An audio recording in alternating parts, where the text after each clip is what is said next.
Why taking investment advice from somebody that's never invested themselves is super dangerous. Danger, danger, Will Robinson.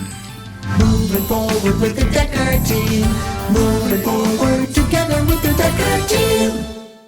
We're honored that we've been able to create for you free access to over 700 Life's Inside Track episodes where we get to share insider tips, making house home, building wealth wisely through real estate. And the great news is you can get access to them like from our website at deckerteam.com or chri.ca, family radio at 99.1, or even the Dekker Team YouTube channel. You got access. And it costs you just a little bit of time and hopefully a whole lot of insight. Yeah, so theory is safe. Theory is safe. You can read books on investing. And not do anything. Yep.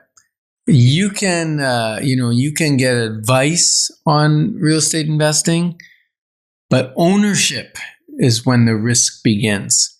And so if you're taking advice from someone, a real estate agent or consultant or whoever, somebody on the internet, one of the companies that sells investment and advice. If they don't have a portfolio themselves and they've experienced the stuff, right? The hard stuff. Then really, who are you to be taking investment advice from them? Well, we're going to encourage you. Don't do it. Don't do what we've done. We did it in our early days. We didn't know that there should be criteria. We didn't know that we should be asking for stories of their own lived experience. We didn't know that we should understand what had gone wrong for them and what they learned from what went wrong for them. We didn't know. Even our first real estate investment properties that we were renting. Yeah. We kind of did it to help clients out. We didn't kinda. We did. And then when I say kinda, we kind of knew what the numbers were, but we didn't have our proprietary system yet. Our system of being able to analyze a property, you might call it underwrite the property, the knowledge to know, what cash flow is going to have, or if it's going to have cash flow, what are the contingencies to put in there, and what might be the future value if we take standard or slightly below standard rates of increase in values in properties. Or we don't what's our rate of return? Right. Or we don't take increase. We didn't have a clue. But unfortunately, we weren't doing it for anybody else back then. No, we're doing it only for ourselves. We were fairly new in real estate and we were buying up real estate. And we made some mistakes. And I think it's important that you know that we've made mistakes. We, not so much locally, where our local knowledge was strong. We did buy a flip, which we basically broke even and lost a little bit. We lost all our labor time. We spent a ton of time labor. And we lost a generator and we had things stolen out of the property and blah, blah, blah. Yeah. But then I'm thinking about other ones that we didn't investigate and we didn't know. The people didn't have investment expertise that we were trusting. We trusted the people, but they weren't initially in that field. Right. Right. And not that they didn't lose money too, because they invested in it and lost money as well. And they were good people. We are not suggesting that people are out to get you. I think, there's a few maybe. There are a few. Yeah. Yeah, unfortunately. Most people aren't out to get you or aren't out to do you harm. They're not out to mislead you. They're not out to be bad counsel. They simply don't know what they don't know. I am so grateful in hindsight that we didn't have access or opportunity or think we should be advising people on investing because we knew from reading books, we'd read books.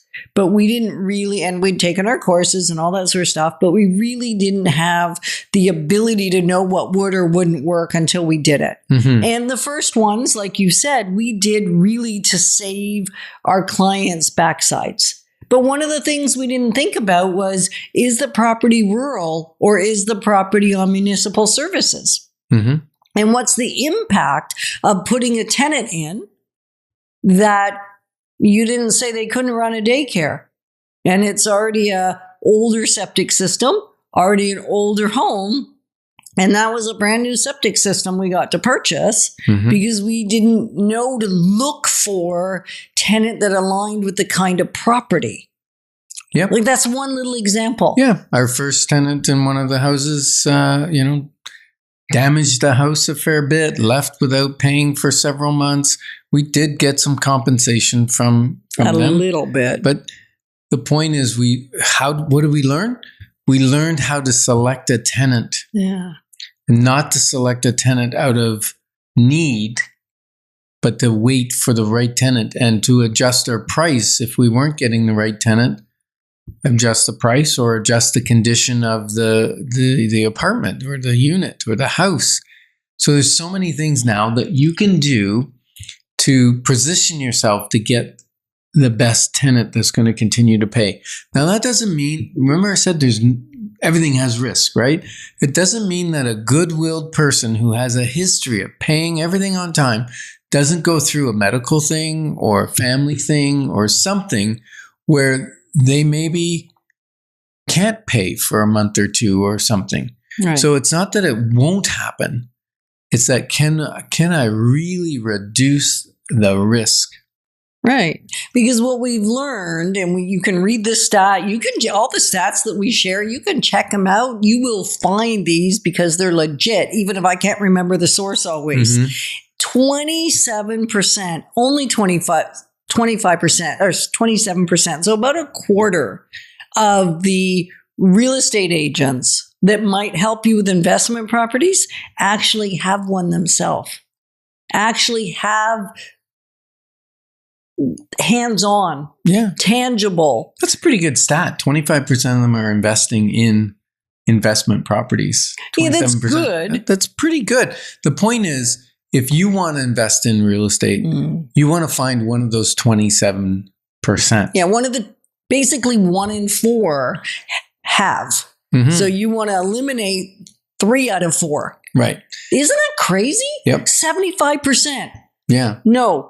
Yeah, that came from the National Association of Realtors, actually. And I think it's important that not only do they have property, what problems have they circumvented? What problems have they had? How did they fix them? What do they project for future problems? And when they show you a property, can they point out some of the problems? Yes, you want to have a home inspection. Yes, you want to do your due diligence in a bunch of areas. But can they just look at a building and go, this is a good building? Recently I didn't sell, showed a client 4 different investment properties over 2 days. And we drove quite a bit. We went from Alexandria down to Carlton Place. And 3 out of the 4 buildings, if I was in the market for another building, right had now, some cash, I would have bought any one of those 3. At the right amount. The right price. So we're going to go back to using the proprietary spreadsheet. We're going to go back to doing due diligence. But they were properties that you would like to have in your portfolio at the right price. And that's what I said to the client.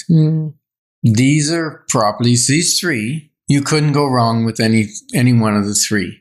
It's just, can we get it at a little better price? Right. And then does it make sense for you to move forward? So having someone that actually can speak to that will save you from the pitfalls, the dangerousness, the danger of taking advice from somebody that couldn't do it themselves or wouldn't know whether they ought to or not.